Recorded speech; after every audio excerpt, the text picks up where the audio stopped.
All right. Okay, we're live.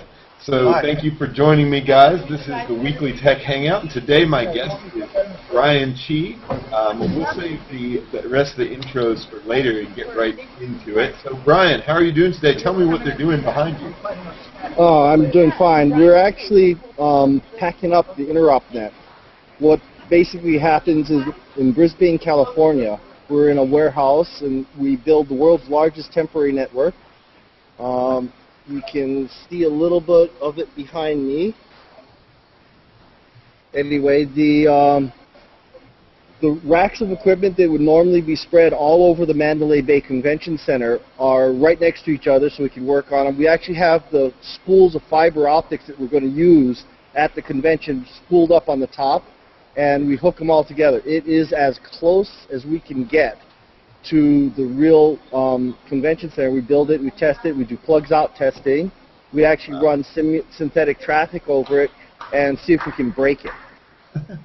Very cool. Well, let's go back a step and tell me about yourself. So you studied computer science back in '86 at University of Honolulu, right? Actually, I started at the University of Hawaii, had way too much fun.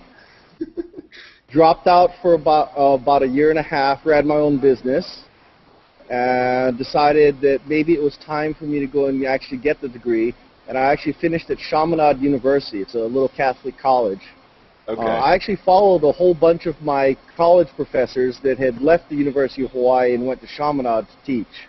Okay. Okay. So you had some real interesting professors. You know, we had guest lecturers like Gordon Eubanks, Grace Hopper. Interesting people like that. So is that what got you into computer science then? I mean, I'm guessing you were always kind of a geek guy and you knew it, but what were the lecturers who drove you into it? Actually, I got turned on to computer science in high school. I went to an Episcopal school that was very unusual, and we had an IBM 36030.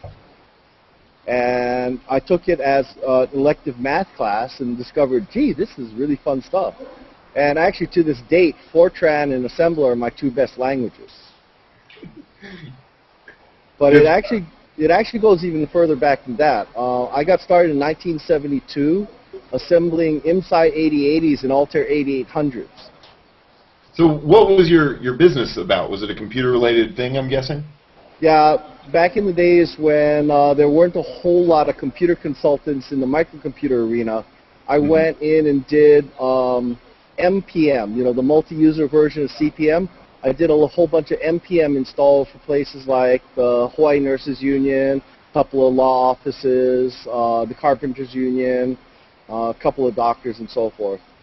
Okay, cool. So once you graduated, you got into kind of the private industry world, right? And you were working at, let's see, I've got like Xerox, and then you worked for the federal government on a DARPA project, right? Yeah. Yeah, actually, Xerox as a printed product interfacing specialist. It translates to make Xerox equipment talk to non-Xerox equipment. Lots and lots of custom interfaces, some custom circuitry, a lot of custom serial cables. But yes, I did work for the federal government. I was with the GSA, Office of Information Security. Translated, I built secure data, video, and voice communication systems, including the renovation of the Pentagon that got destroyed during 9/11. I built command centers all over the world. I think I've been... We have a little lag here. Let's see. Is it, I think we had, Brian's video just shut up. He just freeze, so maybe somebody unplugged the wrong cable on his end. Yeah. They're in the process of tearing down the network, so we'll Let's see if he gets back in a second. Yeah, well, we got Chris coming back. Yeah. We got Christian back anyway. Yeah. Brian cut off. Yeah, I saw that. See if I can find him in a... Well, I can continue and mimic Brian here to see what he was going to say. Yeah, I think that would be over all of our capacity levels. Let's see here. Well, our first technical glitch on the Hangout. You know, it happens, and what do you do? So Well, actually, I bet it's not even a Google Hangout thing. I bet somebody. I mean, seriously, I bet somebody unplugged the wrong wire. let's see if. Oh, he's back in. Okay, cool. We got him back. Panic. Okay, my apologies. Oh, no problem. Did somebody unplug the wrong wire? Well, actually, literally, as we speak, the network is being torn down around me. So I just shifted back to the warehouse, permanent network. Okay. Oh, okay. All right. So let's we can try that again. So tell me about the work you did, especially with like the Pentagon and then the project that became Right. Big event, right? Yeah, so I was senior computer scientist, GSA Office of Information Security. I built secure data, video, and voice communication systems, which included command centers, command center renovations. I actually designed a fast deploy network for the U.S. Marines. Did a bunch of work for NATO. Fun one was I actually got to work with Joint Interagency Task Force for drug interdiction. We actually worked with Thailand and a bunch of other countries in the old Golden Triangle. It's kind of fun, you know. The whole project seized 30 tons of cocaine, heroin, and hashish, made for a heck of a bonfire. And before you ask, I was upwind. Good to know. We'll keep that in mind. So tell me, what is it like working for the federal government, the biggest organization in the United States, I think? Actually, and GSA was the second largest organization in the federal government, second only to the Department of Defense. Mm-hmm. You know, the thumbnail is GSA is the landowner. They own the buildings. They handle the motor pool, planes, ships, you name it. You know, there's been cases where I've been on a project and someone says, well, we need this and that. And I said, okay, fine. Do you have the money for it? And if they do, I literally, in a foreign country, have whipped out my government credit card and bought an airplane. Hey, Brian, let's go back a step. You mentioned that you actually were part of the task force to rebuild the network at the Pentagon after 9/11. Tell us what happened. What were you doing during 9/11? That was an interesting story as well. Actually, I wasn't part of the renovation team. That was actually a friend of ours, Neil Allen, when he was with Fluke Networks. But that's actually an interesting story. I designed the original, part of the original renovation for the data network for that edge of the Pentagon. And Neil and I were talking, and he was, he's making this comment about how whoever designed the cable paths at the Pentagon must have been smoking crack or something. And my comment to him was, well, yeah, but you didn't have to deal with asbestos. And someone else in the group said, well, Neil, how does that shoe leather taste?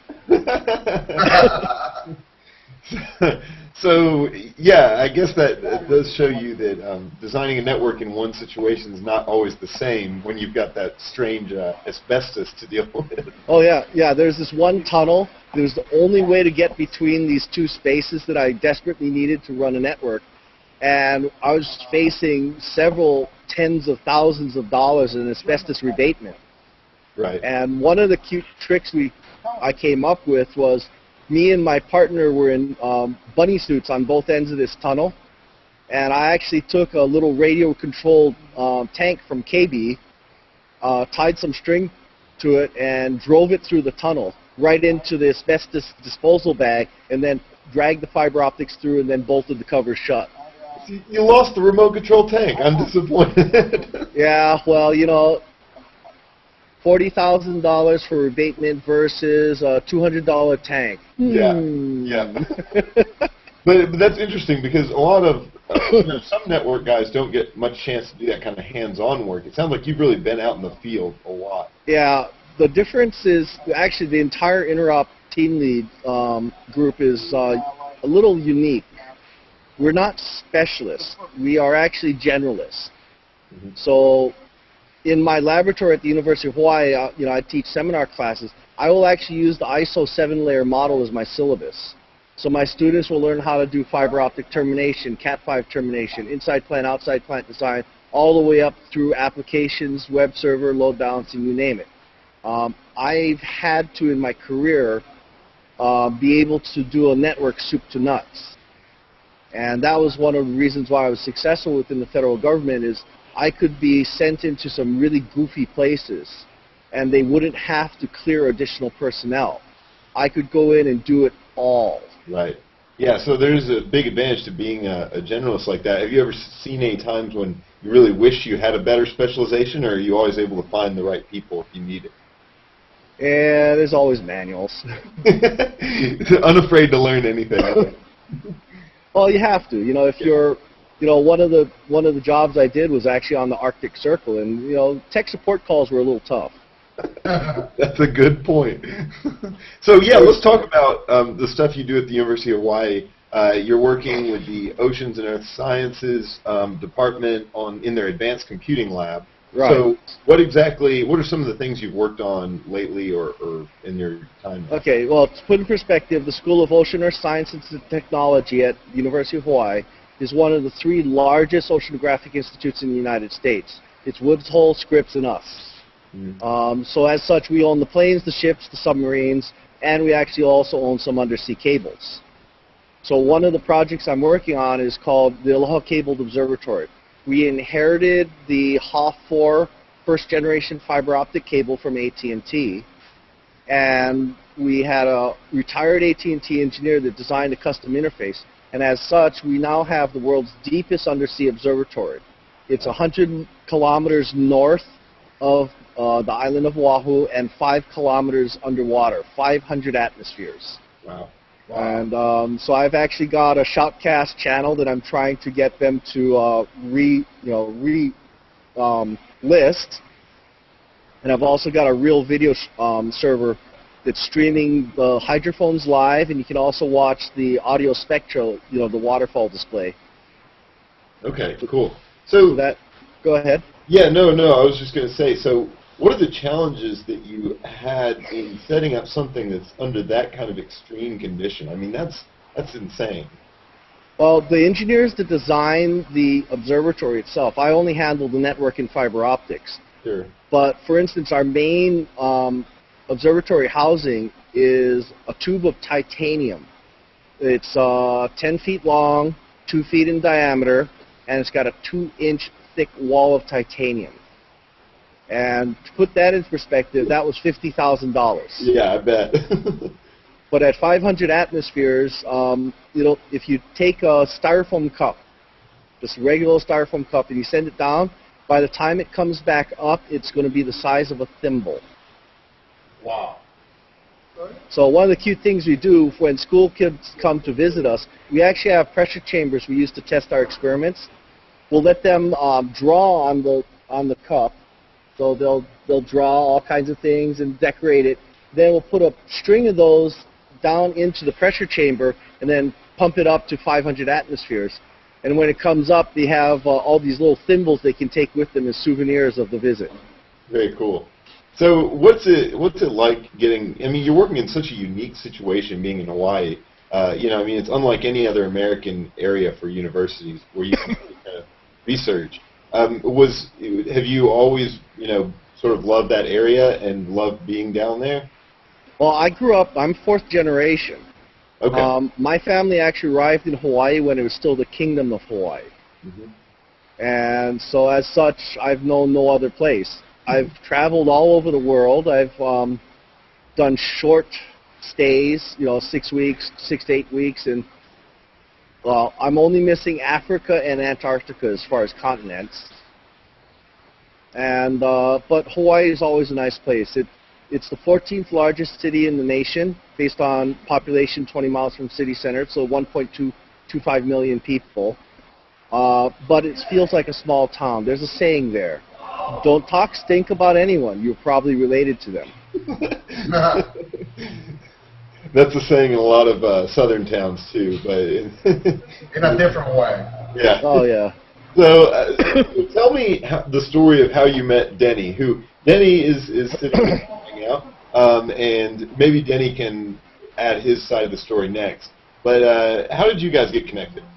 Well, one of his partners, Tom Gallatin, and I have known each other for decades, through several corporations and different lives. And he brought me into this whole thing, you know, this new company. I don't think they even had a name when they first brought me in. And they wanted me to take a look at this new technology and say, what do you think? And I think I was under non-disclosure with them for almost 2 years. And I got to the Interop hot stage and found out we were way, way short of taps for our diagnostics instruments. And I had remembered all this stuff, and I called up Tom, and I actually caught him at spring practice in Florida. And I called him, and he was sitting in the bleachers, and we're talking, and I said, so are you close enough that I can borrow some gear? And we chatted, and finally decided that maybe it was a good fit. So he hung up with me and called Denny. And Denny showed up at Hot Stage, which in that time was Belmont, California, with the orange switch under his arm. So this is where I think Denny needs to fill in the rest of that story. Yeah, that's pretty much it. The company was started in 2003. We were in stealth mode until 2005. So Brian was right that he was one of the few guys that we knew that we needed help, and he really understood the need for the product and so forth. So we talked to him very early on. But then one day, and just like he said, one day I was working at home or office or something, and one of my partners called me and said, Denny, this is what you have to do, and he gave me the address. And so I showed up with our first prototype. Basically, we weren't even shipping yet. And in fact, a little bit of background: 2 weeks ago, before that, we were wondering how we were going to launch this product. Right. Because we didn't have any external funding, and every penny that we need that we didn't earn, we have to split in 6 ways, and each one of us have to go back and ask our wife for money. So it's not that pretty. So we were wondering how are we going to launch this product, and we all know about Interop, and so I remember we had a series of meetings with the money people behind Interop, trying to convince them that they should really have our product included in the network, because if you could do that, that's like hitting a jackpot. I mean that's mega jackpot. If you could, as a startup, that you could have one of your piece of equipment inside the network. You have to imagine this is a show with 30,000 people once a year, from all your competitors, your partners, your customers, the press. Everybody is there. And everybody will walk by this one piece of plexiglass, and behind the plexiglass is Brian working and his team, and then in between are all these gear. So we were pleading with the show organizers, trying to see if they would let us put a piece of equipment in there, knowing that they won't let us do that because we didn't even have a booth. You got to kind of there. So we kind of said, okay, well we'll see what happens, and then just out of the blue, Brian called my partner, and my partner called me, and I remember going in, and I walk into this warehouse, it's just like the warehouse that's behind him right now, and I walk in with one of our prototypes under my my armpit, and now keep in mind that I'm not the engineer there, I'm the sales guy, so I don't know how to operate this equipment. I have no idea, and like Brian says, there's always the menu. Well, I never read the menu, okay, so I'm in there. And I got my PowerPoint, I got my prototype, and I flop it on the table, and I try to explain to Brian what it does, and then I very quickly says, well, by the way, we already talked to the management, and we weren't, that wasn't going to happen. They wouldn't let us in. And Brian just looked at me and says, Denny, if your shit work, I'll fix it. So I said, okay, here it is. Here's the menu. You go fix it. You go figure it out. So they just put it in the network. It works. And then he says, can I have 2 more? I said, what are you talking about? We'll make it right now. We'll just go back and make 2 more. These are just prototypes. Yeah. So essentially. So one of the things that we did, either just by luck or by design, we decided that we want to paint the box orange, and nobody paints the equipment orange, okay? Because you got Google, I mean, you got Cisco, you got all these companies. They all blue, slightly green, and orange just stands out. And so after, I remember the same day. And I call back, and of course by now all my partners decided to all show up at the same warehouse. And I'm sitting there, and I say, look, we're in. Okay, so the problem is, how do we take advantage of this? You know, what should be the campaign? Because we still don't solve the other problem. We still don't have any money. Okay, and so I don't know why, but one of my partners went into the lunchroom, and this is called the Interop hot stage. You have to understand is that there was always junk food there. I mean, there's just an unlimited supply of junk food. This is one of the best parts. And he came back and he says, well, Denny, have a cookie. And he turns out that that day they were having Chinese takeout, and along with the food came a bag of cookies. And he put the cookie in front of me. And he said, orange fortune cookies. That's it. That was the campaign. And so I had to go to Chinatown. I printed a whole bunch of custom. There was only one shop left that actually handmade cookies. So we found a place, and we ordered 3,000 cookies, and we printed special fortunes, and it says something like Spynet engineer pick Gigamon, something like that. And the idea is that Brian picked us. He was the guy that made it happen. So, you know, we're just going to take it to the bank. And we pass out these fortune cookies. They open it. You know, they know the booth numbers. They show up, and it was fun. So he was essentially your first customer, unwittingly, almost. Oh, absolutely. It was even better because this is you can't buy it with money. That's the point. Yeah, that's a good point. The point is, you got Brian who needs solution, and the shit works. So.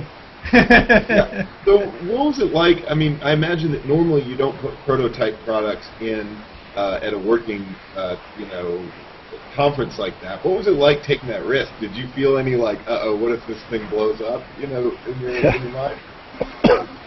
We were Brian, right? Yeah, we were a little nervous, but we had a chance to try it out at Hot Stage. And like I said, we actually will go and try and break the network. We'll run synthetic traffic and so forth. So by the end of Hot Stage, we had a reasonable amount of warm and fuzzy that it was going to work well enough so that we can go and find out and troubleshoot our network. Because that's the whole concept. The SPY network allows us to insert test equipment into all the major paths within the network and put analyzers in and so forth. The original intent of Interop was a lot of corporations, this would be the first time that their equipment would see their competitors' equipment. And in the early days of things like 100FX Ethernet, ATM, and then gig, we weren't sure it was even going to work. So we had to have the equipment in there so we could say, vendor X and vendor Y, gee, you can't pass traffic, why not? We need to be able to insert test equipment. Well, the Gigamon box gave us that opportunity, and we were very fast running out of taps. Basically, that's why I called Denny's partner, is because you put too many taps in line, and suddenly you don't have any light. And what I needed was a way of switching things, and that's the reason why I called them up and started twisting arms. I think the question, Carl, the question you asked is a very good one, and I kind of like to bring it back to kind of a general question for entrepreneurs, right? Because your question is basically valid for any entrepreneur with a new product.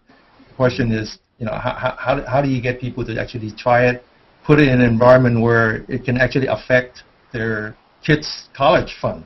It's real. Yeah. And I think so. The one thing you need to know is that I believe entrepreneurs are risk averse. This is sort of counterintuitive. People think that entrepreneurs are risk takers. That's not true at all. I think fundamentally entrepreneurs are risk averse. So if you're looking at Brian, he's an entrepreneur. All his buddies are entrepreneurs. They wouldn't be there if they were not. They might not have their own company, but their lifestyles are the same. They're out there. They have something that they believe in. They want to make it happen, right? So these people are risk averse. They're not gonna risk what they wanted to do on something that they have no control of. Right. But I believe at the same time, entrepreneurs like to take calculated risk. We're willing to try something out, but only under certain condition, right? So I think for kind of a message out there for all entrepreneurs is that you don't build business on technology. You build it on personal relationship. Mm-hmm. That's a really good point. I think the personal relationship's the only reason you got a call that day. You know, I mean, exactly. And the only reason that Brian is willing to take a prototype from a bunch of yahoos that really have no money, no nothing, and willing to try it, and then willing to give it a chance to then kind of prove itself, has to do with a very long friendship that he built up. Not so much with me, because he saw me for the first day, but with my other partners. Mm-hmm. Not just one, but all of them. Yeah. That your ultimate net worth. This is my message to all entrepreneurs out there. Your ultimate net worth is your reputation in your community. Yeah. It's not the money. It's not the technology. So Brian, let's talk about what you're doing now, because some of the things you're working on are not technical. Well, maybe not in the traditional sense. You've got a lot of writing you're doing these days. Well, I've got a book on cloud computing that's out with CRC Press. It's actually been translated to Portuguese and also Chinese. We've got basically book number 2 is on cloud security, and book number 3 is on virtual desktop infrastructure. Okay. But I'm also senior contributing editor with InfoWorld magazine. I'm also contributing editor with Enterprise Efficiency magazine, and just recently, a buddy of mine, Robert Padre Ballister, he's actually a Jesuit priest, he just got the hosting position for This Week in Enterprise Television or Technology, and I'm going to be co-hosting from Honolulu. All right. Oh, cool. And as far as startup goes, I'm now doing marketing and tech writing for a tiny, tiny little company out of Queensland, Australia. We're making thin clients, and so we're trying to play giant killer. All right, I like it. Well, I have another question about that. Do you sleep? Yeah, not as much as I'd like to, because I really enjoy my sleep. Well, it sounds like you're staying extremely busy. So I guess let's open it up to talk about some of your new projects. I'm always curious to hear about new ventures and things. Well, what made you get into writing in the first place? I mean, was it something you've always liked doing? That's actually a question that hasn't come up in eons. I fell into it. In fact, one of my English teachers from high school commented recently, he would have never guessed in a million years I'd make a living writing. My writing skills were, shall we say, not very good. And I had to start writing when I hit Xerox Corporation. One of the things we did is there were only 14 printer product interfacing specialists in all of Xerox Corporation. It was an experimental position. And I really wanted it to succeed.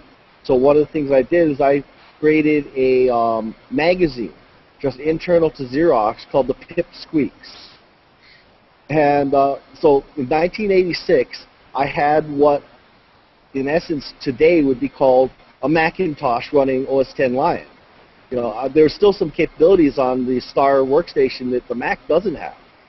So I laid out this magazine and forced myself to write clearly, thinking, okay, someone that has never been introduced to technology, how can I explain it in a way that they're going to understand me without having a technical background? And I forced myself to learn how to write clearly in the technical world. And it just kept snowballing. I kept doing it, just brute force. I'd be writing newsletter after newsletter after newsletter. I was actually writing manuals for Verifone, because Verifone was founded in Honolulu.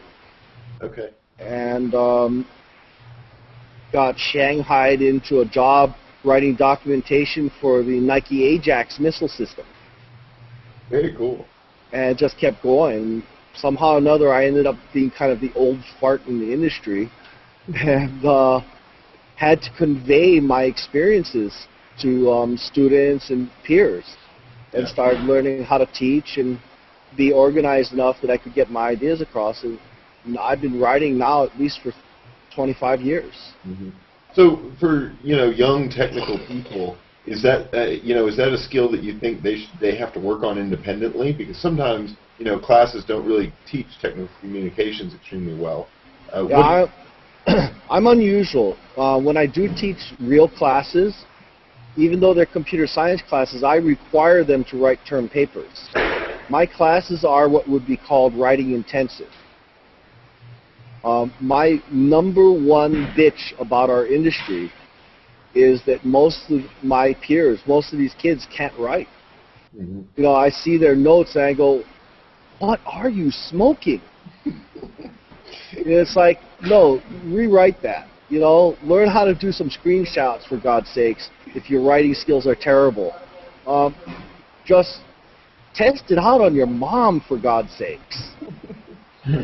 So what do you think the key to writing a successful document, a technical document for, like, say, the average Joe, what do you think the key to that is? How do you get in the mindset where you think like a guy who doesn't know anything? It's, I tell people that want to try and get into tech writing, go and try and write a manual for something you know absolutely nothing about.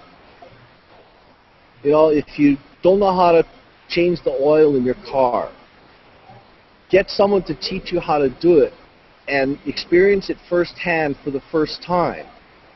And then now that you're in the right pair of shoes, now try and imagine step by step how to do it. The best tech writers are the ones that had to do it in multiple disciplines. One of the best classes I ever took was in communications, and they had an exercise. There was a set of identical shape blocks, the ones that children play with, and you had a partition between yourselves. And using only verbal communications, you had to describe well enough the tower or something that you've built and describe to the person on the other side of the screen how to build it. It was probably one of the most powerful exercises I've ever had, and I really got to thank the communications instructor for that. Because if you can't describe something verbally, you can't describe it in the written language, no matter what language you're writing in. Right, right. So tell me about what got you into wanting to be a co-host for an actual broadcast. You have a good voice for speaking, so I don't see why not. But this is an interesting step. It's again, I fell into it. One of the things that I had to do, especially within the federal government, is that I had to do presentations, lots of them in all kinds of different situations. At one end of the spectrum, it was the Joint Chiefs Staff. At the other end of the spectrum, it was an entire entire class at the Naval Academy. Public speaking is also a really good skill. One of the exercises that I give my students is I say, we're going to go and videotape, which is showing my age, because we don't use videotape, obviously. But I said, let's go and practice a little bit. If you're trying to convince someone that they need to use widget XYZ, what are the things that you really want to know? What are the things that you needed to know that turns you on to this particular product or widget and so forth? Now, go and convince me. And I gave them a bunch of notes. I said, okay, here's some of the notes. Try it. And we just practice at that. Teach someone else how to use the widget. Mm-hmm. Yeah. I've always heard that, when you're trying to learn something, the most comprehensive way to learn it is to teach someone else. And Roger that. Yeah. And I don't know where I read that, some study I'm not going to cite, but I'm sure it seems to be true from what I've seen and heard from other people.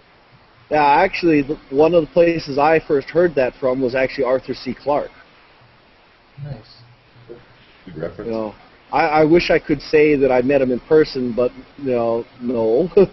But he was on some sort of interview, and he said, just teach someone else how to do something. You'll learn it way better. So you're involved in education at higher level in technical work.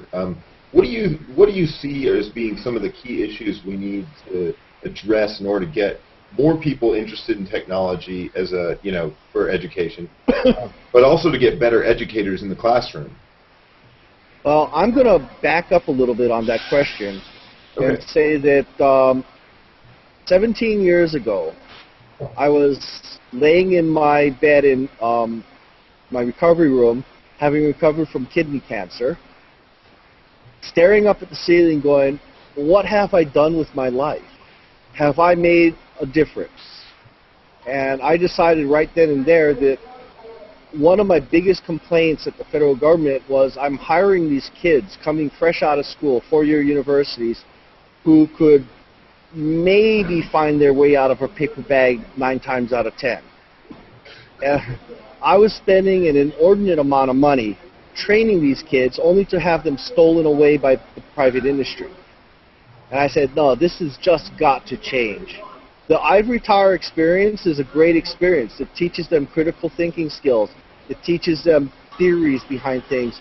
But it doesn't teach them how to give me an immediate return on investment for my hiring dollar. So I decided right then and there that maybe it's time for me to go and figure out a way that I can balance the ivory tower experience with some real-world experience. And thusly, the idea I came up with was, gee, let's go and hook up with a magazine, because the magazine needed laboratory facilities to do comparative tests.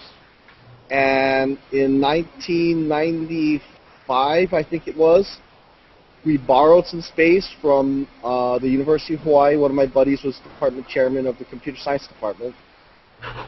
And we rolled in the door with $10 million worth of ATM equipment. And this is not the bank machine.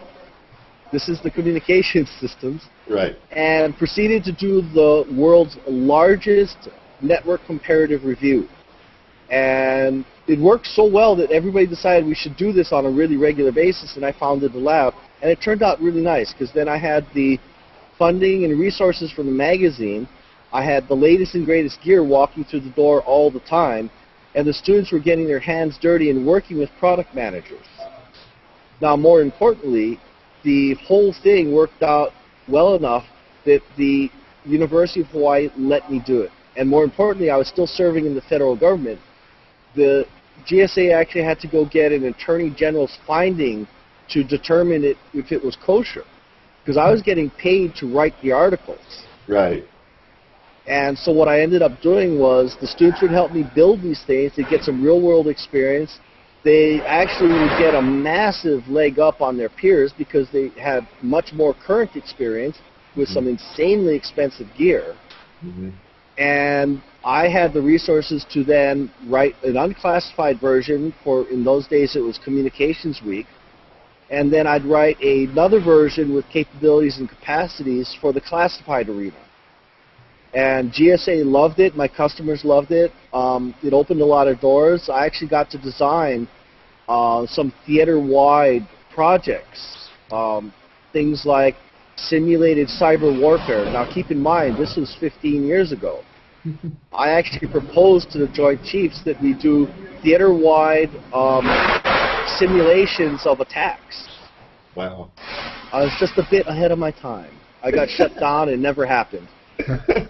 Yeah, you were right there though. It wasn't too much longer. No, it wasn't. Yeah. Hey, Brian. Sure. Tell me if I crossed the line. Talk about your near-death experience, and then let me explain why I said that. Why that is. I think a lot of our audience are entrepreneurs. In various stages. One of the things that I try to talk about is this whole near-death experience. Not necessarily physical, but a lot of times, if you actually have failed and you're at a stage where you just say, look, this can't get any worse, it's actually the beginning of a journey. Sure. Yeah, and there's nothing like having cancer of a major organ to make you really sit up and think. But to further answer that question, I've actually had a couple of near-death experiences that led up to this. You know, I'm kind of dense. You need to hit me over the head a couple of times. I was actually in Sarajevo working with NATO and got shot at by a sniper. So there's nothing like that to make you sit up and think, maybe it's time for a change of job. No kidding. You know, little things, you know, like sitting at Clark Air Force Base in the Philippines, and Mount Pinatubo is ready to blow its top, and you're in its path. And we're sitting there smoking a cigar and watching the runway lights, figuring, you know, the runway lights will start blinking out, and we'll have just enough time to lean over, stick our head between our legs, and kiss our ass goodbye. It has been one hell of a ride, and I like slowing my life down. I like the fact that last year I didn't even make Premier Exec on United. I didn't even do 50,000 air miles. In the 7 years that I served federal government, I was way in excess of 2 million. Wow. And in those days, they didn't let us keep the air miles, so I literally abandoned 2 million air miles. I'm a little bitter about that. We've reached the end of my questions. So does anybody else have a question or kind of a comment? I know, Denny, you're welcome to chime in more, and we've got Ryan who just joined us. It's good to see you, man. And Christian there. Anybody have any other questions for Brian? Sure. Hi, Brian. I'm Christian. Howdy. Part of Denny's newest experiment here on Google Plus and on the web. And my question was, how do you balance your personal family life with this interesting, exciting technology life that you lead? My wife has got to be one of the most patient and understanding women on the face of the earth. And we've been married now going on 23 years. She actually gets a release time from, she's the university librarian at Hawaii Pacific University, and I think she's got 85, 86 people under her now. Mm-hmm. But every Interop show, she actually goes with me, and she gets to do a big change of gears. Instead of running a library, she gets to go and take care of geeks. So her official position on the show is knock mom. So she'll go and nag people, say, "Come on, go eat," or we need this or that, or take a shower. Yeah, or you have a boo-boo. Let me put a Band-Aid on that. So she gets to she gets to mother this collection of geeks, and she enjoys the hell out of it. And the other fun thing too is, I tell people I've been everywhere and seen nothing. There's a lot of going from the airport to the embassy and back to the airport. But there are a few places that I've gone to that I'm really looking forward to taking my wife back to. Because when I was going, it was usually classified projects and I couldn't take her. All she got was a telephone number in Washington, D.C. that would then swing out to wherever I was in the world. And so now I'm trying to make it up to her by taking her on cruises, taking her to different countries, and trying to experience the things that she didn't get a chance to experience all the time, just sitting home waiting for me to come back. I see. So what would you say to young entrepreneurs that may be facing that situation, that the key is to keeping that balance and to keeping your personal life and your marriage together with such a commanding schedule? Well, my suggestion is get your family involved. Maybe you have a kid that's an artist. Let your kid do some of the concept drawings for, say, logos and brochures. If you have a housewife, maybe you might want to consider trying to convince your wife to, say, take care of the office, be kind of a part-time office manager. I don't know. Everybody's going to have a different situation. No one answer is going to be right for everybody. But if your family's involved, then there's a better understanding of what you're doing. My parents had the most god-awful, horrible divorce on the face of the earth. And I personally think it was because mom didn't understand what dad did. Dad was did wholesale plumbing, air conditioning. He was a mechanical engineer, and he was running a small business that had a huge gross. But in the plumbing industry, they throw a party if they get a 2% overhead. So mom didn't quite understand that. She was a biology professor, and she didn't understand. All she saw was the gross, and she thought she could suck my dad dry and do all kinds of really cool things. And it's like, Dad said, there's no money, hon. I think if my dad had gotten my mother more involved with the business, she would have understood better. Because I think we're all in agreement that the strong marriage is the one where you talk to each other. It needs communication. It needs effort. And not including your family in your living, I think, is a really big mistake. That's a good point. I think that's very well said, Brian. And I think that's even true between partners.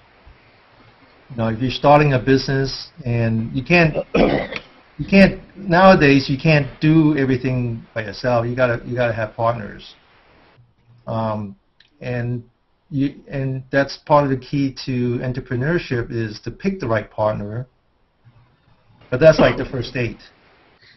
Then you got to build that relationship, and then you got to figure out how to share that relationship. I tell you, I haven't smoked in years now, but when I was running my company, one of my partner, this is not the last one, not the one that Brian knows about, but the one before that.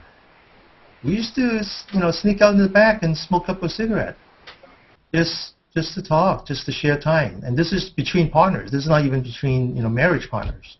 Yeah. So I think Brian, it's that simple. It's really that simple. No, it's the shared experience. Yeah. Even if you have the skill, even if you're a generalist like me and you can do most of the things, you have to just sit back, bite your tongue, and let someone else help. Because the shared experience is all important. Yeah. I think that's something that I know I struggle with, and I think a lot of young entrepreneurs do, is kind of letting go and divvying up tasks when, you're trying to start something. You think you can do everything the best yourself, especially if you have some technical skill. But in reality, it's never better. I mean, I've never seen a one-man show get, that big like that. So. Absolutely. Thank you so much for your insights. This is the kind of questions, even though they are not technical, that help our audience. When you're one or two man, and your responsibilities are not as big, but once you start getting ramped up and getting some revenue in and start growing, you have to learn how to balance your personal life with the business life. The integration of the family into what you're doing is a great idea. Yeah, I'd like to add, there's a lot of people confuse management with a team.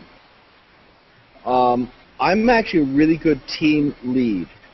I can encourage people to do things, I can be their friends, and I will cajole them into doing what I'd like them to do. But I think as a manager. And the real difference is, if you're a manager, you can't really be friends with your workers. As a team, you started off as friends, or at least you hope you started off as friends. There's a difference. Teams don't scale. Management does. So sometimes you have to just step back and say, I suck at management. Let's go and hire someone that actually knows how to manage. And the stunning part is, my wife is an amazing manager. She's got 87 people under her, and she manages a multi-branch library system with a several million-dollar budget. And I just sit listening to her, stunned that she hasn't gone screaming off into the night. Great. Ryan, did you have a question or comment? I was going to add to what you guys were saying. I think I learned that problem very recently, that this past year, that I started doing some programming and started branching out and hiring in people. And I thought I could be a decent manager, but the work was there, and we started getting busy, and I wouldn't delegate, like Carl said. And next thing you know it, I'm trying to kind of babysit everyone. Even though I'm delegating portions of tasks, I still had to kind of be the control freak. And it killed me right there around November. I was working and going without sleep for a few days at a time, and finally I realized, hey, I've got to slow down and come back to this once I realized I can be a better manager and delegate without having to obsess over the perfection. And I think everybody there's probably learned that before. I'm one of those slow learners. I hope I don't have to visit that lesson again, but there's always, you never know. Ryan, to introduce you guys, I don't know, Christian and Denny and Brian. Ryan is a fellow Knoxville entrepreneur here in East Tennessee, and we met online about a year ago, maybe not even a year ago.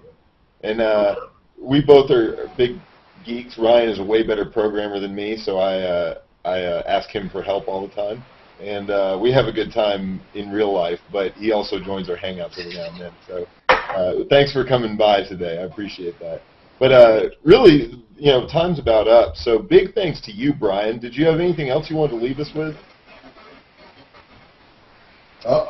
I think one of the things that I like to say, am I still there? Yeah, you're good. Oops. Okay, is that take a good hard look at what you're doing. You need to, on a very, very regular basis, put yourself in the shoes of your workers, put yourself in the shoes of your customers, and also put yourself in the shoes of your detractors. Someone that's throwing spears at you is probably doing it for a very good reason. And if you don't periodically stop and look around, you're going to very quickly lose sight of the goals. And the goal is not just to make money. The goal is to make money in a sustainable way. Mm-hmm. Thank you, Brian. I think that's actually a very good advice. I think, again, for young entrepreneurs out there, make a habit of rewinding your day while you're trying to go to sleep. And ask yourself, why did he say that to me? And if you have a choice, focus on the people who actually care enough to call you a moron. That's awesome. When will the show air, Brian? Do you know? It will be. It's a fact. It will be. I guess they even Leo was saying that he actually had a customer that says that he's going to buy the whole show. The money part is not the issue. The issue is who's going to do it, and it looks like Brian basically confirmed that they're going to do it. So. All right. Well, we're going to get more details when that comes out then, because yes. I'm excited about that. Yeah. All righty. Well, guys, I'm going to wrap it up then for today. Brian, thank you for your time and coming on, and I hope that we can follow up with you in a few months and hear more about your show that you're going to be doing and whatever else you're working on, whenever that is. And Denny and Ryan and Christian, thanks for coming by, guys. I will see all of you are welcome to come back next week, and I'll have an announcement about who the guest will be coming soon. Thank you, Brian. Thank you very much. All right. Thank you, guys. Have a good one. Thank you, Carl. Thank you.